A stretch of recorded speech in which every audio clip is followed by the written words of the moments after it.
All right, this is the March video chat, though this one's a little different. The first chunk of this is going to just be about the crew and this campaign I'm doing to stop games from being destroyed. There's several things I need to talk about. Probably won't be more than like 10, 20 minutes max. Then I'm going to release that as a separate video on YouTube. And then after that, everything past that is just going to be just random talking. It won't be that important. So this will be split into two chunks. It's going to be all the same for people watching, though. Okay, so yeah, I have been doing a lot on the to catch people up. If you're not sure what this is, I'm going to be starting a campaign to basically stop games from being destroyed, and a big chunk of that is related to the shutdown of the game The Crew, which is an online-only game. But this hasn't, the legality of what Ubisoft is doing has not been tested worldwide, which is exactly what I'm going to be doing. However, there's another aspect to this also. So you're going to kind of get a preview of what's to... I'm going to have a big promotion for this at the start of April. Yeah, right now my working deadline is April 2nd. So I'm going to have a big push for this on April 2nd. I'm going to have a website up that'll tell people exactly what to do to take action on this, and I'll have a big promotional video, and I'll probably have a real short promotional video alongside that too for people who don't want to watch the full thing. It could, if there's some free delay, then it could be slightly longer, but I don't think so. I didn't want to do it on April 1st since the game shuts down like midnight prior to that, because I'm exactly the sort of person who would have an April Fool's Day joke, April Fool's Day video. So I don't want people to think this is a joke. So that's why I'm bumping it to April 2nd.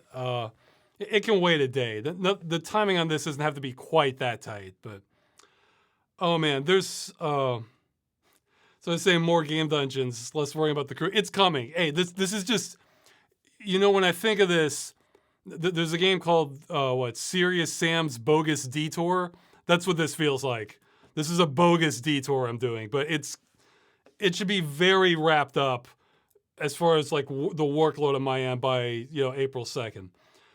Okay, so part of the reason I'm doing an update is I could use some more help on this, but only in certain ways, which I'll get to. Let's see, what do I want to talk about first? Okay, yeah, so I guess we'll talk about like the main crew campaign first. It's happening. The core of it is contacting consumer protection agencies, but that takes many different forms, especially in various different countries. And what's eating up a lot of the time is sort of hashing this out for Europe, or the European Union especially. One of the things I could use volunteers for is, there's a couple phases to this. Some people have given us great instructions so far for their country. What we want to do, though, is have someone go in and just read through those instructions, and some of them are really wordy. Others maybe aren't saying enough. They're kind of skipping over steps that might not be obvious to everyone. Is to go over them and just try to boil them down to just the bare minimum steps needed. And then if they don't have any, maybe take screenshots of the websites they have and kind of trim those down.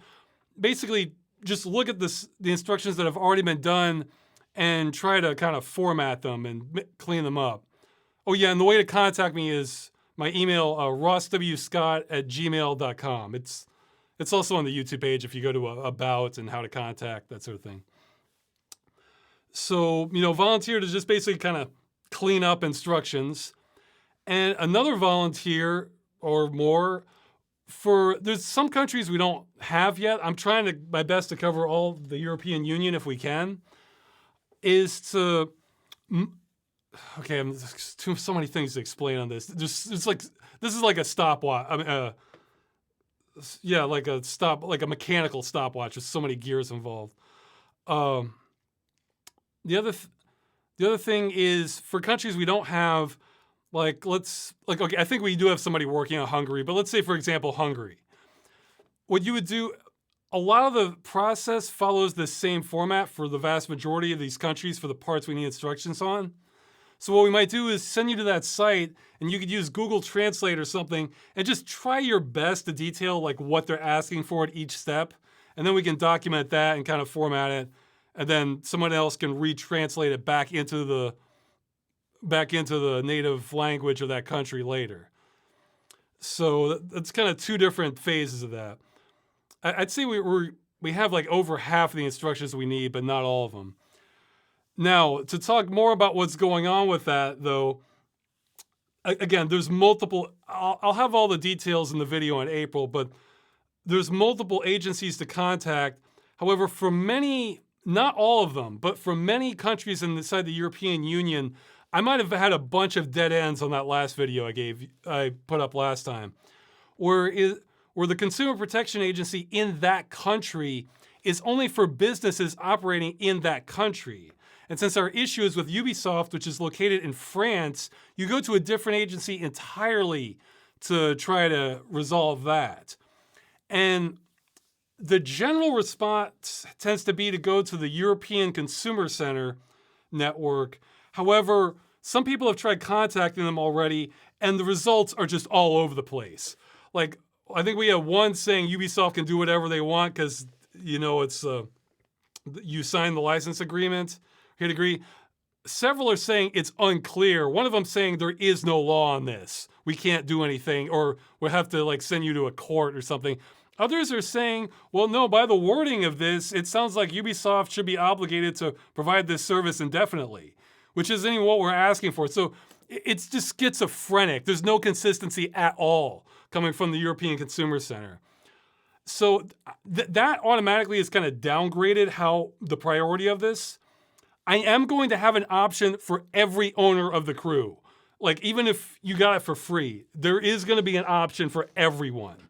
But I kind of want to have this as another option because if this network gets enough complaints, it's possible this might kick this up to a higher body within the European Union that'll investigate it also.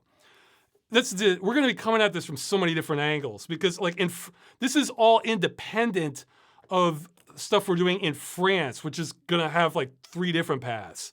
So it's just, I'm definitely I think I'm going to hit my goal of doing everything I possibly can because I've been just trying to find every angle we can operate on this.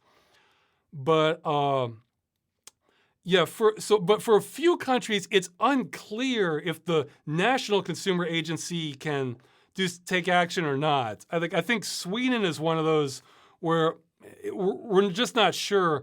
And a huge one that I've even had people debating this in a Discord we set up, and there's still not a consensus, is Germany.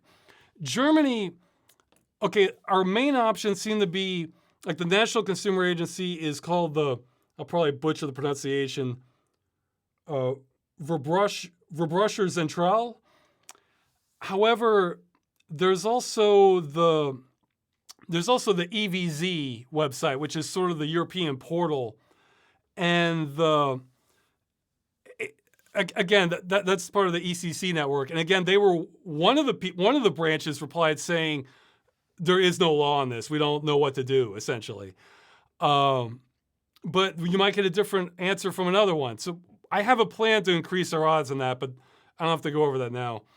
But there's also a third option somebody brought up. Oh, it had a long name, I forgot. But I think translated, it means the Federal Ministry of Justice. There's some provision from 2018 that allows customers to kind of take action against companies without having to, hire a lawyer or have all that kind of stress, and they can go through the agency.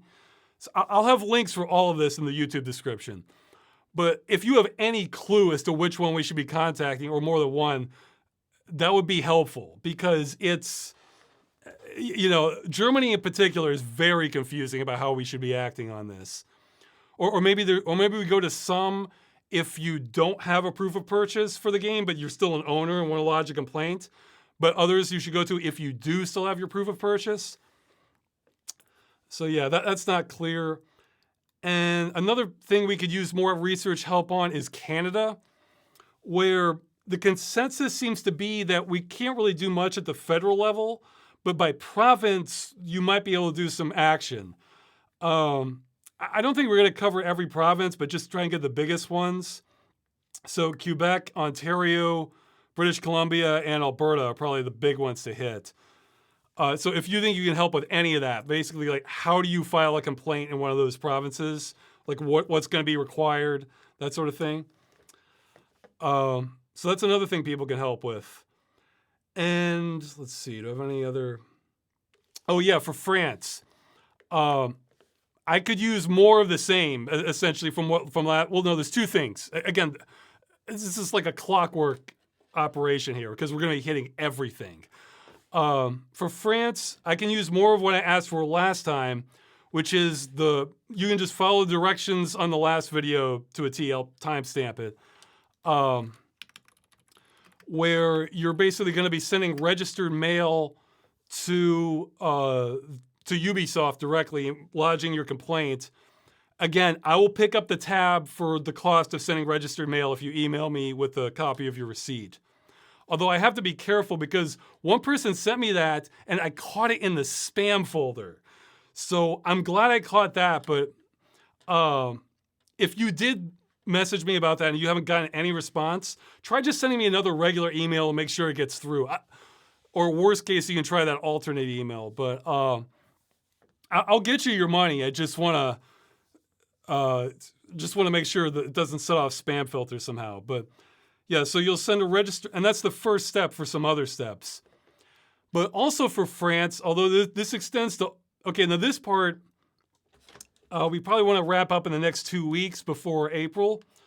But for all owners of the crew who have their proof of purchase, email me, rosswscott@gmail.com, if you're comfortable giving your personal information to an agency, like in France.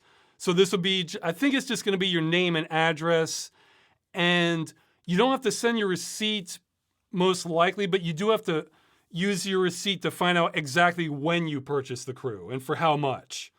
So we probably won't need, you definitely won't need to send the receipt to me, but you might need to send it later. I mean, if they want to verify any of this information, but you will have to put your name and address. So if you don't want your privacy being like at risk at all, I understand, so no pressure there. For what it's worth, I'm going to be putting my information to send to it because I own the crew. But this also extends to Americans, people in other countries. The main thing is, like, you bought the crew, you have documentation of it, and you're comfortable with sharing your home address. And like, if you want, I can even delete your email address once it's been done and forwarded to the agency, if it makes you feel better. So, but yeah, again, no obligation if you're not comfortable with doing that. I totally get it. So yeah, that's another way people can help before April. For April, there's going to be all this other stuff. But let's see, what's the other thing? Consumer. Okay, that's just a translation app. Okay, yeah, so that's the main. That's the thing for the crew angle of this. But since I made the last video, I guess the big news is I'm approaching this from a entirely different angle, which will not involve needing to own the crew whatsoever. We've been spending a lot of time, like, people helping me. We're gonna go for the gold on this and do direct petitions to government. These are not normal petitions, where you get a bunch of people on change.org to sign stuff and hope somebody cares. No. These are official procedures. It goes directly to the government, and if you get enough signatures, they have to respond to the issue. And for some of them, in their words, it's almost guaranteed to be debated in government or a proposal suggested. And we're going to be doing this for the UK, Canada, Australia, and the European Union. The European Union is the hardest one by far, and that one might be too ambitious, but we're going to try for it anyway. So this is like another line of attack entirely. And in these petitions, I'm not going to give all the details right now, but the short version is, like, I'm looking through all these to make sure they have everything we need. And if we get any of these passed, it'll probably save games permanently. And I'm trying to keep the scope extremely narrow to increase our odds. Yeah, for example, none of these petitions will do anything to companies that are actively supporting the game.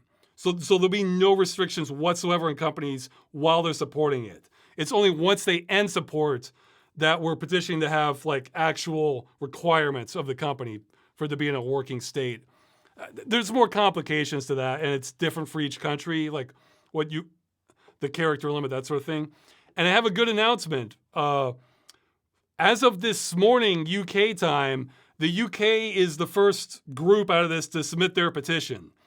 And although it's kind of a mess because you have to submit, for the UK, you have to submit the petition, have 5 people sign on, which we've already done, 5 UK citizens sign on, and then you have to wait, then that's approved, then you have to get 21 more signatures, I think, then you have to wait again, and then it's open up for everybody in the UK. So it's weird. But if you want to be part of those, UK, Australia, Canada, there's still time to be involved in like the first phases of it.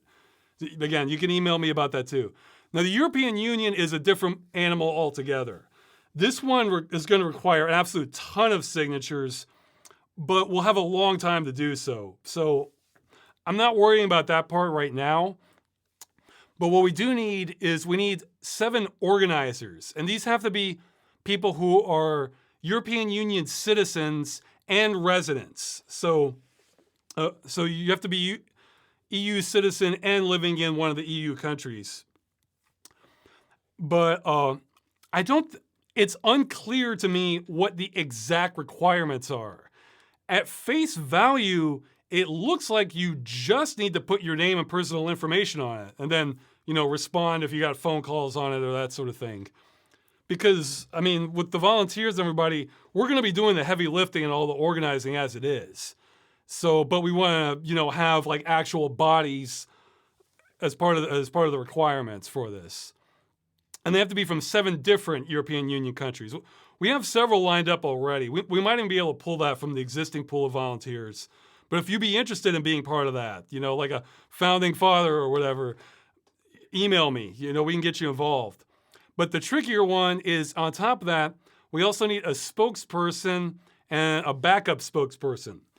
Now, again, it's unclear to me what the responsibilities of the spokesperson will be, besides obviously public speaking. So we would kind of want to make sure make sure you understand like the main points of this and that sort of thing. But basically, just be comfortable talking about it. Now, of course, I'd be happy to do this, except I'm only a EU resident, not a citizen. So I won't be able to really be involved officially. But if you think you would be up for that, let us know. I think worst case scenario, if it did involve travel, it might involve like having to go to Brussels once or something if we did meet all the signature limits. So, somebody's saying EU sucks. It's corrupt and over bureaucratic. You know what? That's the thing about this whole campaign is we have kind of fail-safes. So if one, or not fail-safes, but redundancies. So if one line of attack fails, we have like 2 or 3 others. And what we're going to get, like the way this is going, we're going to get answers. One way, no matter how this turns out, we will know for sure if there's any possibility of this happening in any country. Like if we just keep up the momentum. So things are happening for real. Like it's going to be bigger once I do the promotion and have the website set up in April. But those are the main things I'm looking for. Let's see. Yeah. Volunteer for formatting the instructions. Volunteer for doing some basic translation and instruction gathering. Volunteer for researching Canada province consumer agency stuff. Volunteer if you own the crew and are comfortable with having your address sent to a public agent. Your address won't be public, but it's sent to a government agency, I guess. Volunteer if you're French and own the crew and are willing to send that registered letter. And volunteers for the European Citizens Initiative to stop games from being destroyed. Like if you're interested in being an organizer or possibly a spokesperson, yeah, I mean, send it. I guess, but yeah, I guess the spokesperson will want to have some free time, and enjoy talking, I guess, or be comfortable with public speaking. We have sort of a backup person, but it's not their first choice. So it'd be better to have somebody who kind of enjoys talking about this, you know. But yeah, that's the run through of where we are. Let's see. I'm trying to think if there's anything else I'm forgetting. I mean, this will all come out on the main video, but this is stuff you can help with now. And just to warn you, there is going to be a big delay on the European Citizens Initiative, because even if we submitted it tomorrow, it could take up to months before they approve it for signatures. So I'm going to have to do a whole media campaign just for that later. But, you know, hindsight's 2020. But no, we are going to hit on every single front on this, guys. Like, I'm not joking around. It's been, unfortunately, eating up a ton of my time organizing all this. I look forward to living a life where I don't have to organize anything, though that'll probably never happen, but at least not on this scale in the future. From that last video I did, I've had hundreds of emails. I've tried to go through just about every single one.